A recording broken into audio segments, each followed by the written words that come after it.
Om Swastiastu. Selamat siang anak-anak. Kita kembali berjumpa dalam pembahasan materi pembelajaran pada hari ini. Bapak berdua bersama Bapak yang Nyoman Jenggala. Pak Nyoman Jenggala. Beliau nanti akan mengajar anak-anak di kelas 11 AP 7 dan 8. 7 dan 8. Kalau AP 1 sampai 6, Ibu Anak Agung Santika Dewi. AP 3 kelas terakhir Bapak yang ngajar.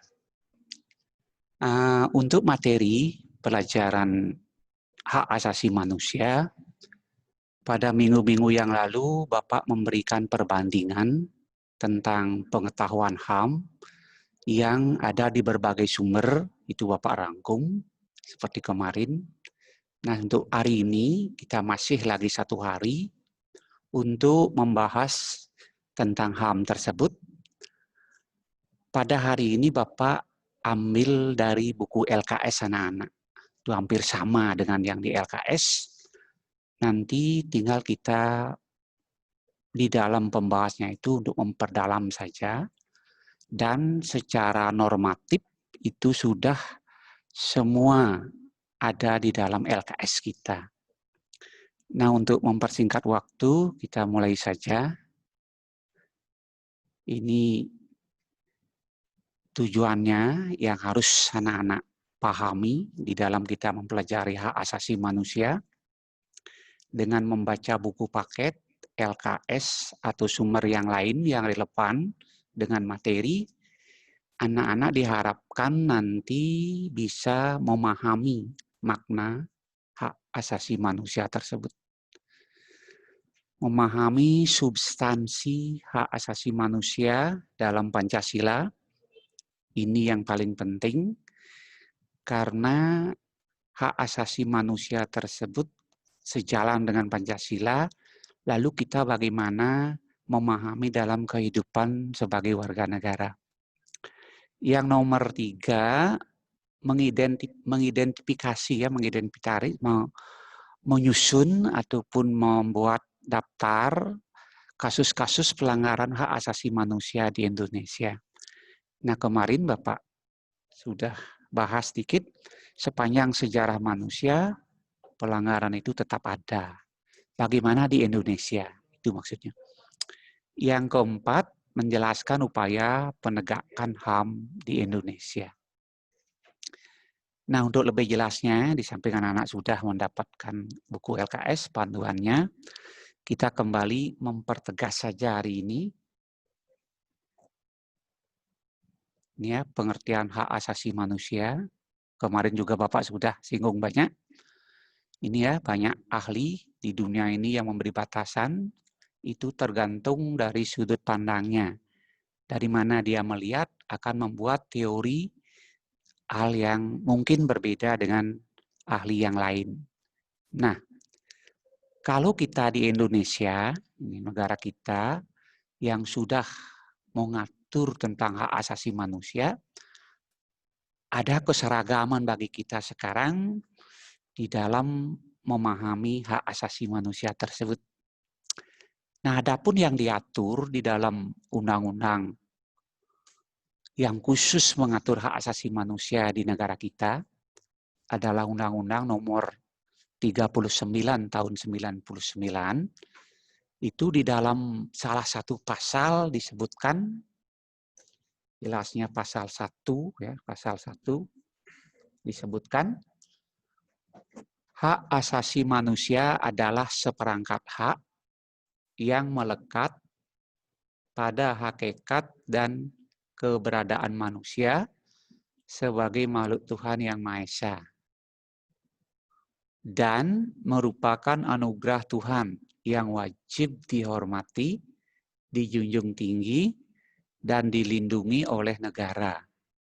Di negara dilindungi oleh hukum dan pemerintah dan setiap orang. Ini yang melindungi. Negara, hukum, pemerintah, setiap orang demi kehormatan dan perlindungan harkat martabat kita sebagai manusia.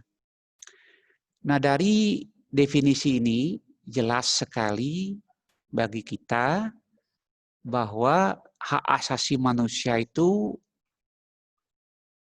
adalah seperangkat hak yang melekat pada kita. Itu ya, yang melekat pada kita.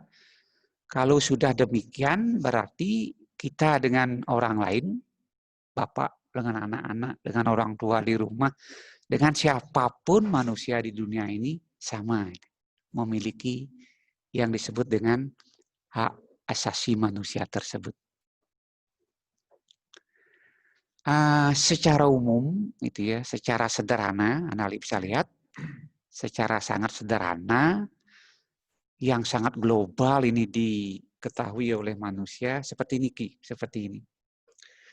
Hak asasi manusia adalah hak dasar atau hak pokok yang dimiliki oleh setiap manusia yang dibawanya dari sejak lahir, dan itu merupakan pemberian Tuhan Yang Maha Esa. Ini ingat ya, melekat ini, melekat. Begitu manusia lahir, bahkan dalam kandungan, itu sudah diberikan hak yang melekat, yang kita sebut dengan HAM. Nah, ini pengertian secara sederhana yang kita pahami, dan di berbagai buku juga banyak yang nulis seperti ini. Itu berdasarkan pendapat-pendapat dari para ahli kemudian dirangkum, jadilah seperti ini. Sedangkan di negara kita yang diatur dalam Undang-Undang 39 tahun 99 seperti ini, lengkap sekali ini, lengkap. Itulah hak asasi manusia.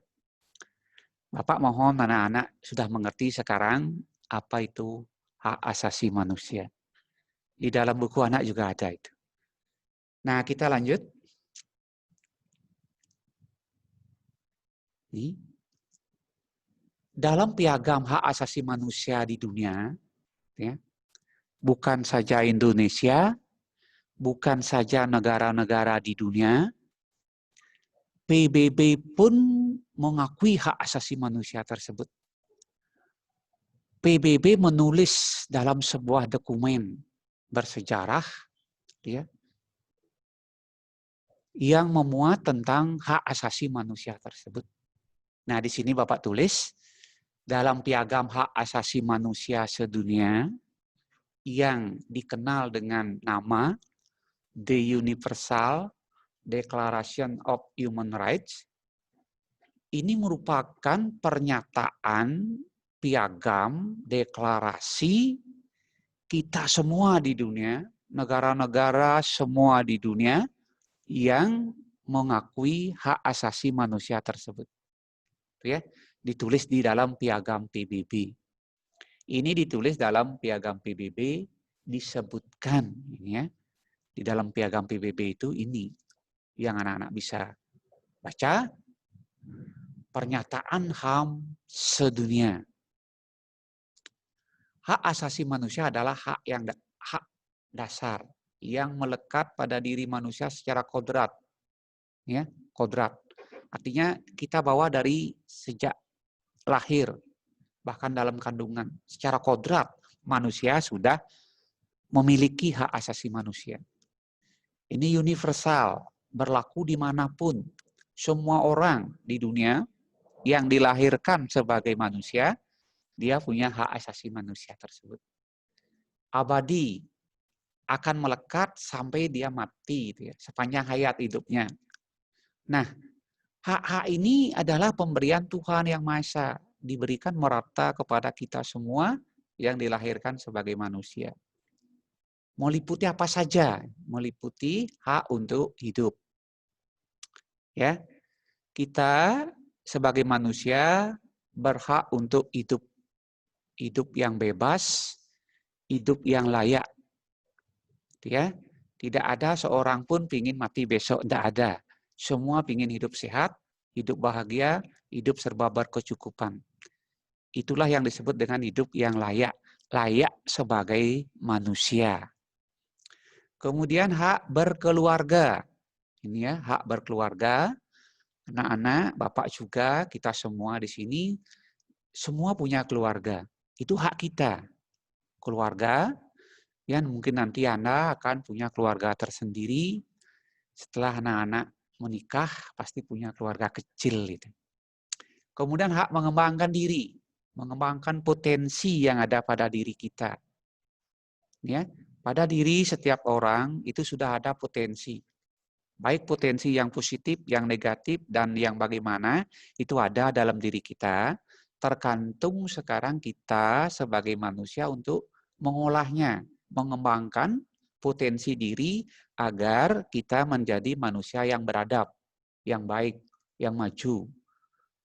Nah, potensi-potensi ini harus digali itu ya, dikembangkan, dilatih.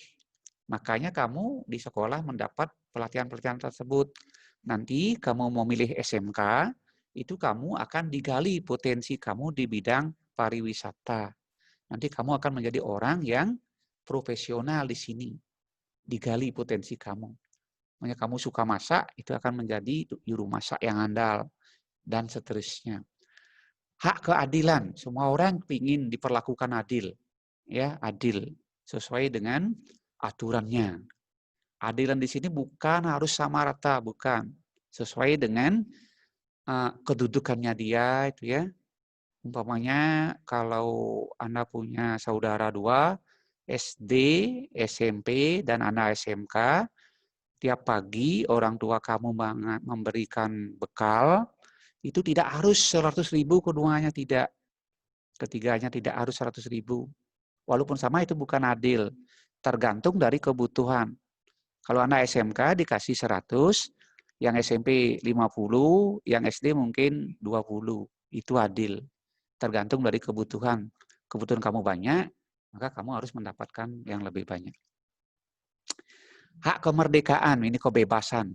Kita harus bebas. Di kemarin Bapak sudah singgung, bebas. Yang 4 itu ya. Bebas hidup, bebas berbicara, bebas memeluk agama, bebas dari rasa takut dan kemiskinan. Itu. Kemudian bebas berkomunikasi dengan memakai alat-alat yang sekarang, akan tetapi kebebasan kamu di sini dibatasi dengan undang-undang IT.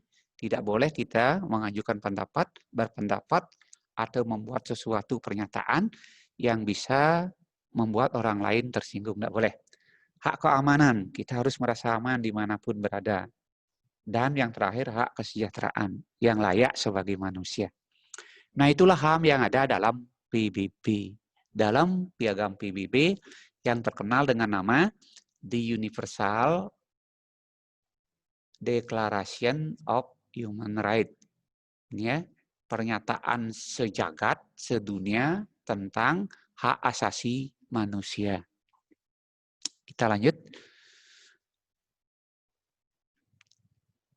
Contoh HAM, ini ya, contoh HAM yang mungkin kita sudah tahu, ini contohnya hak hidup, hak untuk bebas berbicara, hak bebas dari rasa takut, bebas dari rasa kemiskinan, bebas memeluk agama. Ya. Dan hak-hak itu kemudian dikembangkan menjadi ada yang digolongkan dengan hak politik, ada yang hak ekonomi, hak sosial, dan seterusnya. Ini tidak asing lagi, semua orang sudah tahu. Kita lanjut, ciri-ciri pokok hak asasi manusia itu ada 4. Di LKS ada tertulis, ciri-ciri hak asasi manusia adalah pertama, hakiki. Hakiki. Apa itu hakiki? Hakiki itu artinya hak asasi manusia adalah hak asasi semua umat manusia yang sudah ada sejak lahir. Itu melekat pada dirinya. Secara hakiki ya. Nah, kemudian yang kedua universal. Hak asasi manusia berlaku, ya, berlaku ini, berlaku untuk semua orang, ya, siapapun yang dilahirkan sebagai manusia ke dunia, dia memiliki ini HAM, tanpa memandang status golongannya di masyarakat, kedudukannya sama itu ya. Tanpa memandang suku. Kalau kita lihat suku-suku di dunia sangat banyak. Di Indonesia aja ratusan itu ya. Ada buku yang menyebutkan ada 300 suku di negara kita. Banyak sekali. Itu kita berbeda juga itu ya. Tetapi di dalam bicara hak kita sama. Gender atau perbedaan lainnya.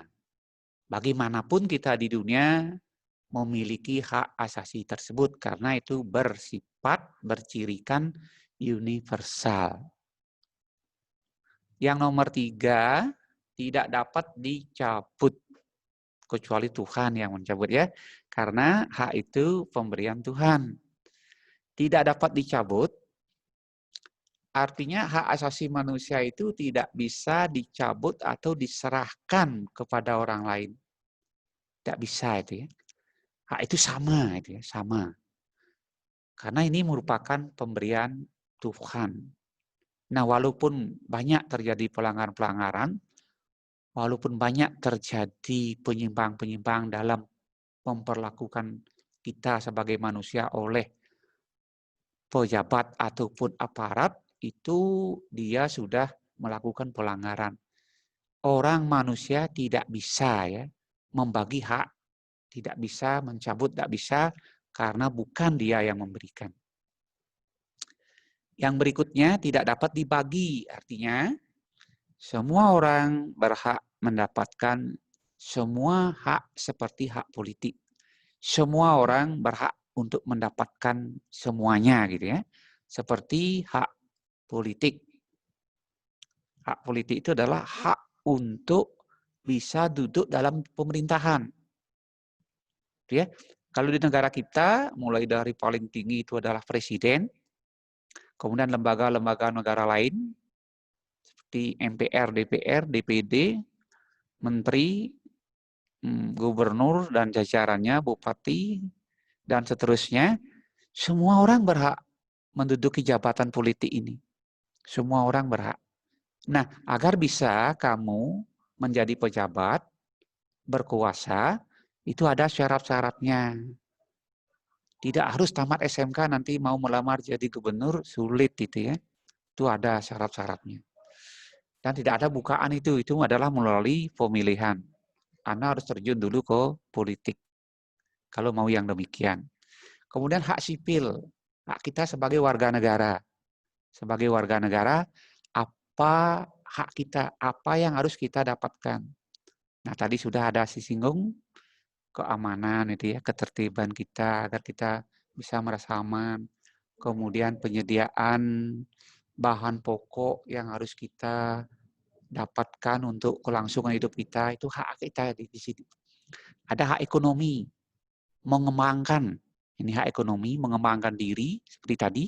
Potensi kamu kembangkan akan bisa mendatangkan, akan bisa bernilai ekonomi. Kalau Anda pinter dalam suatu bidang, itu ya, inilah hak ekonomi. Anda akan mendapatkan sesuatu hal yang lebih. Hak sosial dan budaya. Sosial itu komunikasi kita dengan teman, hubung kita dengan teman, untuk ini budaya mengembangkan sesuatu yang akan bisa mempermudah hidup kita. Ini budaya. Itu kita bisa lakukan di tengah-tengah masyarakat bersama orang lain. Nah, itu ciri-ciri pokok hak asasi manusia. Ciri-ciri pokoknya. Nah, kemudian kita lanjut. Nggak ada waktu. Di samping kita memiliki hak asasi manusia, kita juga memiliki kewajiban asasi yang melekat pada diri manusia. Antara hak dan kewajiban itu harus seimbang. Gitu ya. Tetapi di negara kita, di Indonesia, kita harus lebih mengutamakan hak. Baru kemudian menuntut kewajiban. Maaf, salah Bapak. Kita harus mengutamakan kewajiban, baru menuntut hak. Dalam pelaksanaannya harus seimbang. Mengutamakan kewajiban. Kewajiban-kewajiban kita laksanakan, baru kita akan menerima hak-hak kita. Nah, pengertian kewajiban asasi, ini hampir sama tadi, kalau hak asasi manusia, ini kewajibannya adalah kewajiban yang harus dilaksanakan oleh setiap manusia. Maka, setiap manusia wajib menghargai, menghormati hak-hak asasi orang lain. Kewajiban kita menghargai dan menghormati hak-hak orang lain. Hak si A akan membatasi hak si B. Kita saling menghargai hak-hak kita. Itulah kewajiban kita hidup dalam masyarakat. Contoh kewajiban asasi manusia, contohnya, menjaga keutuhan NKRI. Kita mempunyai kewajiban semua warga negara Indonesia untuk menjaga kedaulatan kita. Kenapa kita jaga? Karena kita hidup di sini. Kita makan di sini. Kita bekerja di sini. Semua fasilitas disediakan oleh negara kita. Maka kita menjaga Indonesia agar tetap utuh. Nomor 2, membayar pajak dan retribusi baik di pusat maupun di daerah. Sumber dana, sumber uang negara itu adalah sebagian dari pajak. Kita sebagai warga negara wajib membayar pajak dan retribusi. Apakah kita semua warga negara wajib membayar pajak. Pajak itu dibebankan kepada mereka yang punya harta benda. Kalau yang tidak punya, nggak usah bayar pajak. Kalau Anda punya tanah, bayar. Punya rumah yang disewakan, bayar. Punya villa, bayar. Punya sepeda motor, bayar.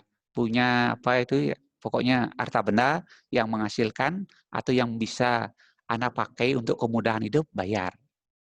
Itu adalah Anda dapat kemudahan dari pemerintah, Anda punya harta benda, bayar pajak kepada pemerintah atau negara. Nomor 3, mentaati peraturan perundang-undangan yang berlaku. Ini kewajiban kita, taat pada aturan. Dari yang tertinggi sampai yang terendah, taat. Yang terendah mungkin kita di sekolah ada tata tertib. Kamu harus taat pada tata tertib. Di jalan, taat peraturan lalu lintas. Itu kewajiban kita. Turut serta dalam membangun siskamling, membangun siskamling, keamanan lingkungan kita bangun, membantu bencana alam. Nah, seperti sekarang, kita bantu pemerintah untuk menangani masalah corona ini, COVID, dengan cara kamu rajin cuci tangan, itu sudah membantu pakai masker, tidak berkerumun, itu sudah membantu pemerintah untuk memperpendek atau bahkan bisa memutus penyebaran daripada virus tersebut. Kemudian memberi juga nasihat kepada orang lain, beri pengalaman kamu tentang bagaimana cara-cara untuk memotong jalur penularan daripada corona itu. Kita lanjut, substansi hak asasi manusia dalam Pancasila. Ini yang penting yang perlu kita bahas, yang perlu kita pahami di negara Pancasila, bagaimana hak asasi manusia tersebut. Kita lanjut. Nah, ini di bukunya ada ini juga Bapak kutip dari sana, LKS kamu. Pancasila, 5 dasar negara Indonesia adalah 5 asas pokok negara yang fundamental, yang merupakan nilai dasar yang bersifat universal, hakiki, sebagaimana sama nilai itu dengan yang ada dalam ciri-ciri hak asasi manusia. Tadi kita bicara ciri-ciri HAM sedunia yang universal itu juga ada di sini dalam Pancasila. Itu dapat kita analisa dari hubungan antara hak asasi manusia dalam nilai-nilai Pancasila. Nah, bagaimana wujudnya? Bentuknya bagaimana? Kita lihat ini di dalam sila Pancasila. Sila 1 sampai sila yang berikutnya. Ini dia. Sila pertama, menjamin kemerdekaan untuk memeluk agama. Kita diberi kebebasan untuk memeluk agama yang kita yakini. Di negara kita ada berapa? Ada 5 agama yang sah, yang boleh berkembang. Yang boleh berkembang di Indonesia itu dibatasi sekarang oleh pemerintah kita, hanya 5. agama Hindu, Buddha, Islam, Kristen Protestan, Kristen Katolik, dan agama Konghucu. Ya. Itu yang ada di Indonesia 6 ya, bukan 5 ya, 6 sekarang. Gus Dur yang memberikan lagi 1 kemarin. Gus Dur membuka, presiden kita memberikan agama Konghucu berkembang bebas di Indonesia. Terus sila kemanusiaan yang adil dan beradab, ini ya kaitnya dengan HAM. Ini anak-anak bisa baca. Sila kemanusiaan yang adil dan beradab menempatkan hak setiap warga negara pada kedudukan yang sama dalam hukum. Kita sama di depan hukum.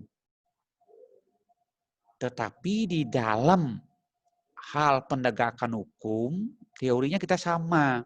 Akan tetapi di dalam penegakan hukum itu sering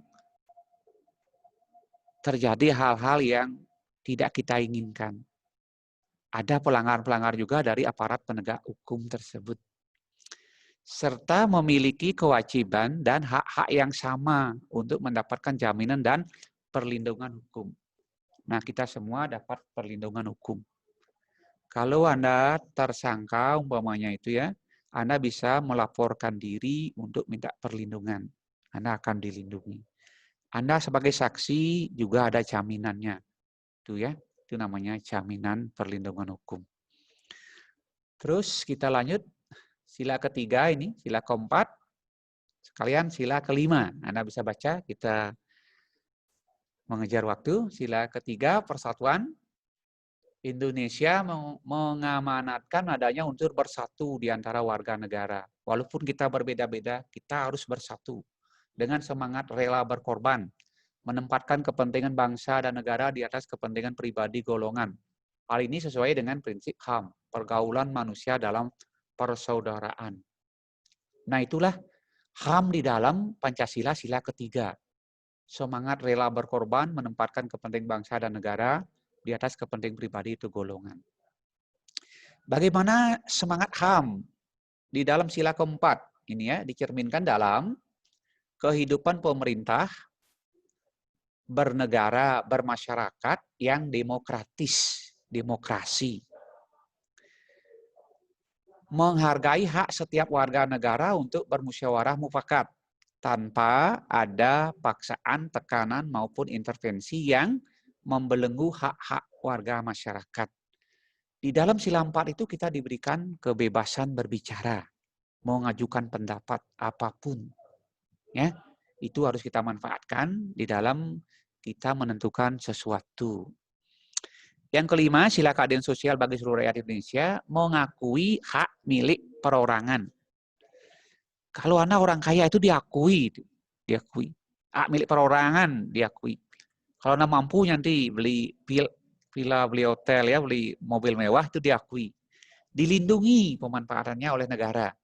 Serta memberi kesempatan sebesar-besarnya kepada masyarakat. Itu dalam sila kelima. Kita lanjut. Hak dan kewajiban manusia dalam nilai instrumen Pancasila. Dalam instrumen Pancasila. Dalam aturan-aturan ini. Kemarin juga Bapak sudah singgung, nilai instrumen itu adalah penjabaran dari nilai dasar Pancasila yang berupa peraturan perundang-undangan yang ada dan berlaku di Indonesia. Gitu ya. Instrumen aturannya seperti ini. Anda bisa lihat di layar. Dalam hal ini kita akan khusus berbicara tentang nilai instrumen Pancasila yang mengatur tentang HAM. Instrumen Pancasila itu banyak. Ya, banyak sekali aturan-aturannya. Di sini kita khusus melihat bagaimana instrumen HAM dalam Pancasila tersebut yang dijabarkan di dalam peraturan. Bapak ulangi, dalam hal ini kita akan khusus berbicara tentang nilai instrumen Pancasila yang mengatur tentang HAM tersebut. Artinya, undang-undang HAM, peraturan yang mengatur tentang HAM, peraturan lainnya yang berkaitan dengan HAM. Itu yang dimaksud. Nah, terus kita lihat, ini instrumennya yang mengatur tentang hak asasi manusia di Indonesia. Nih. Semua sudah paham? Hierarkinya seperti itu. Lihat di depan, lihat di layar. Yang nomor 1, Undang-Undang Dasar. Kemarin Bapak singgung bahwa semua negara di dunia wajib mencantumkan HAM di dalam undang-undang dasarnya. Kalau di Indonesia di sini dia ada. Satu bab dalam undang-undang dasar kita yang ada pasal 28A sampai 28C, pasal 29, pasal 30 mengatur HAM. Peraturan yang lebih rendah ini PP, Peraturan Pemerintah nomor 3 tahun 98 tentang konferensi dan rehabilitasi terhadap korban pelanggaran HAM. Aturannya ada. Kalau ada warga negara yang terdampak dari pelanggaran HAM, berdasarkan undang-undang ini dia akan direhabilitasi, dipulihkan gitu. Kepres, Keputusan Presiden 181 tahun 98 tentang Komisi Nasional Anti Kekerasan Terhadap Perempuan. Kita tidak boleh melakukan kekerasan ya kepada wanita, perempuan. Tidak boleh, anak juga. Itu nanti kamu akan kena pasal-pasal di sini. Terus nomor 4, Undang-Undang 39 tahun 99 tentang hak asasi manusia yang di awal tadi. Itu undang-undang khusus mengatur HAM. Semuanya HAM yang diatur, tidak ada yang lain undang-undang ini. Undang-Undang 26 tahun 2000 tentang pengadilan hak asasi manusia. Kalau nanti ada yang melanggar HAM, aturan yang mengatur tentang pengadilannya di sini. Di sini ya, dalam Undang-Undang 26 tahun 2000. Kemudian Undang-Undang 23 tahun 2003 tentang perlindungan anak. Anak-anak dilindungi. Karena sekarang banyak terjadi kejahatan terhadap anak. Berdasarkan undang-undang ini dilindungi. Nah, dan lain-lain. Masih banyak lagi peraturan di bawah undang-undang. Di bawah undang-undang itu adalah seperti peraturan pemerintah, keputusan presiden, ya. Itu ada lagi yang mengatur tentang hak asasi manusia. Nah, Bapak berikan Anda ini yang sampai 6, itu tingkat pusat, itu tingkatan di pusat. Nah, berikutnya, hak dan kewajiban asasi manusia dalam nilai praktis Pancasila ini. Nih, diperhatikan. Itu dalam nilai praktis. Yang penting anak-anak ingat ini. Yang penting anak-anak ini, nilai praktis itu apa? Nilai-nilai instrumen suatu pengalaman dalam kehidupan sehari-hari. Hak asasi manusia dalam nilai praktis Pancasila dalam kehidupan sehari-hari sebagai berikut. Nilai praktis Pancasila yang memuat HAM ini maksudnya. Dalam sila 1 ini dia, bentuk keyakinan kita kepada Tuhan. Negara menjamin kita beragama. Tidak boleh melakukan perbuatan yang anti terhadap Tuhan. Itu nilai sila 1. Sila 2. Sila 2 ini dia. Bentuk kesadaran manusia terhadap potensi budi nuraninya. Kita manusiawi, punya hubungan dengan norma-norma kehidupan dalam kehidupan kita sebagai warga negara. Kemudian nomor B ada konsep nilai kemanusiaan yang lengkap. Nomor C, manusia Indonesia adalah bagian dari warga dunia. Kita bagian daripada masyarakat dunia. Harkat martabat kita sama sebagai ciptaan Tuhan. Dalam nilai sila ketiga persatuan. Ini ya. Tolong dibaca. Persatuan dan kesatuan dalam arti ideologis. Ideologis ini kita bersatu di dalam menentukan ideologi negara. Kita percayai bersama-sama ideologis. Politis, kekuasaan. Kita mengakui hanya kekuasaan yang sah berdasarkan demokrasi tadi. Ekonomi ini ya. Kita harus bersatu dalam bidang ekonomi, saling menolong, gotong royong gitu ya. Sosial budaya, hankam, pertahanan keamanan.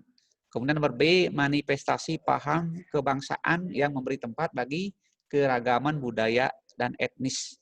Kita bisa mengembangkan budaya di sini. Yang nomor C, menghargai keseimbangan antara kepentingan pribadi dan masyarakat. Nah, dikit lagi ya. Kemudian sila keempat, ini dia. Sila keempatnya, dibaca. Sekalian sila kelima. Ini ya, sudah jelas, di bukunya juga ada, silahkan dibaca.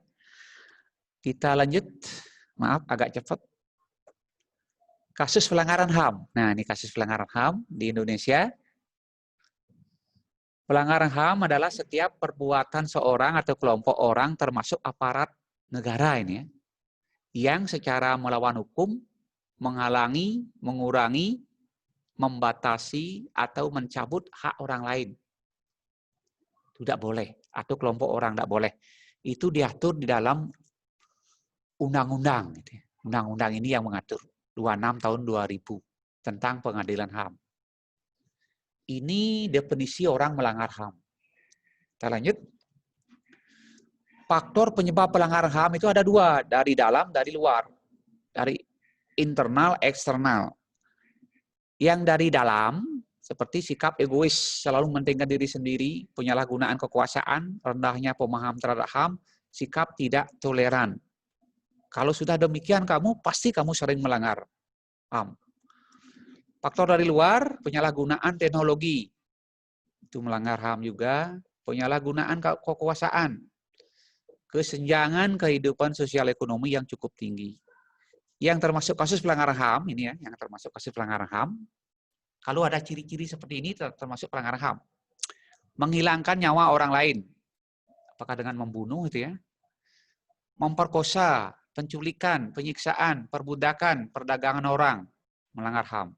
Kelalaian dalam memberi pelayanan kesehatan, malpraktek, itu pelanggaran HAM.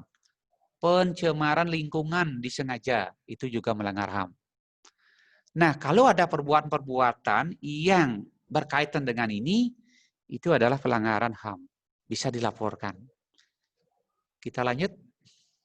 Upaya penegakan HAM. Ini ya. Inilah yang dibentuk oleh pemerintah kita agar HAM itu tegak di Indonesia. Nih, pertama dibentuk Komisi Nasional Hak Asasi Manusia. Kemudian pembentukan instrumen HAM, aturan-aturan tadi, undang-undangnya. Terus pembentukan pengadilan HAM. Masuknya negara Indonesia ke anggota Komisi HAM Internasional di PBB. Agar kita bisa masuk ke sana, syaratnya itu adalah kita mengadopsi HAM dalam PBB dimasukkan ke dalam undang-undang dasar kita. Baru kita ke sini. Membentuk Komisi Anti Kekerasan Terhadap Perempuan. Inilah upaya pemerintah untuk menegakkan HAM. Contoh-contoh pelanggar HAM itu mana? Itu kekerasan-kekerasan yang terjadi di masyarakat. Kalau di buku LKS sudah tertulis.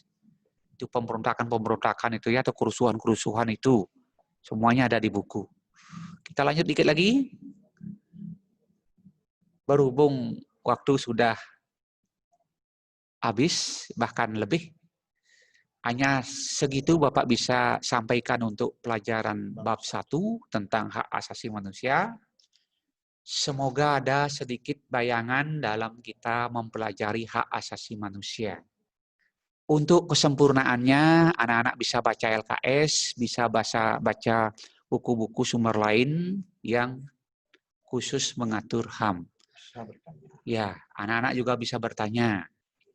Nanti lewat apa ya? Ya, dari Bapak sekian dulu. Ini ada sedikit dari Pak Nyoman. Silakan Pak. Saya sedikit biar enggak ngantuk di samping gitu ya. Jadi tadi sudah panjang lebar dibicarakan oleh Pak Tejo.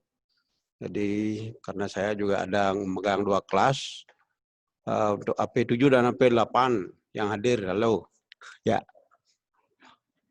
Jadi HAM itu harus kita pahami dengan detail. Kenapa? Karena berhubungan dengan kita sendiri gitu ya. Yang mana disebut hak asasi manusia, mana kewajiban. Itu harus diseimbangkan, diselaraskan. Itu aja kesimpulannya. Nah, yang terpenting di masa pandemi ini, kan anak-anak rindu juga ke sekolah. Saya juga rindu pada anak-anak untuk bagaimana bisa bertemu tatap muka gitu. Tapi karena pandemi ini belum ada ujungnya gitu ya. Jadi kita bersabarlah dulu karena kita menunggu bagaimana rekomendasi dari Kemendikbud. Nah, itu bukan kita maunya sendiri gitu karena kita di bawah kekuasaan pemerintahan. Nah, yang terpenting dalam masa pandemi ini adalah menjaga kesehatan kita, imunitas tubuh kita dijaga. Agar apa? Kalau tidak penting Anda tidak usah keluar, dia. Kemudian jaga jarak, pakai masker, jangan sampai Anda didenda atau dihukum secara sosial, malu kita. Kalau di Bali, saya kira partisipasi untuk jaga jarak, pakai masker itu saya kira sudah lebih dari 80%. Kalau di luar masih kurang. Makanya zona Indonesia secara umum ini masih merah sekarang. Mungkin pariwisata pun diberitakan bahwa September nggak mungkin dibuka itu. Itu mungkin sampai akhir tahun ini gitu. Karena apa? Di luar negeri, di negara mancanegara juga masih lockdown karena ada second wave, ada periode kedua. Nah, yang terpenting kita menjaga kesehatan kita, khususnya di Bali, agar kita bisa terhindar dari bahaya corona ini. Dan virus ini berbahaya, jangan dianggap ya sudah bisa, jangan begitu. Ya, itu prinsipnya. Saya kira itu saja dari saya. Mungkin anak-anak bisa bertanya lewat WA, mungkin di sekolah bisa, atau datang ke sekolah, mungkin beberapa anak boleh. Dan terakhir katanya ini untuk e-learningnya mohon segera dijawab gitu ya. Saya udah lihat juga beberapa, kemarin saya periksa ada 11 anak sudah, khususnya di kelas yang saya pegang, AP 7 dan 8, sudah ada 11 anak yang sudah jawab. Ya, terima kasih banyak. Mudah-mudahan semakin tinggi partisipasi anak. Ya, selamat belajar di rumah, jaga kesehatan. Itu harapan saya. Sekian dan terima kasih. Kurang lebih Tiang Monampuro kita bertiga ada di sini. Sekian, terima kasih. Kita mengucapkan Pramu Santi Om, Santi Santi Santi Om.